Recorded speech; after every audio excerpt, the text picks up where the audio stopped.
ГСП онлайн. Городские новости сейчас. Воскресенье, 11:00. Спорткомплекс «Буревестник». Финальный день фестиваля танцев Dance Integration. Соревнования проходили 3 дня. Сразиться в искусстве танца съехались исполнители со всей республики. Каждый день фестиваля тематический. Открыли соревнования «Восточные танцы». Второй день посвятили народным и эстрадным направлениям. А в завершении фестиваля прошли стрит-баттлы. Однако некоторым участникам выступить помешали не соперники, а неожиданный форс-мажор. Очень давно готовились, но так случилось, что за неделю до выступления я сломала палец, играя в баскетбол.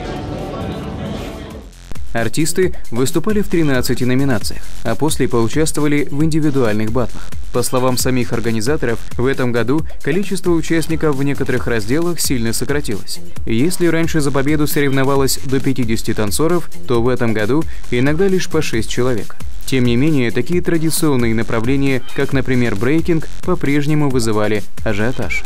Мы, всю сознательную жизнь, 12 лет, то есть нет такого какого-то определенного этапа подготовки, мы просто постоянно практикуемся, постоянно, беспрерывно, и к мероприятиям усиливаем подготовку и, меняем просто немножко направление деятельности.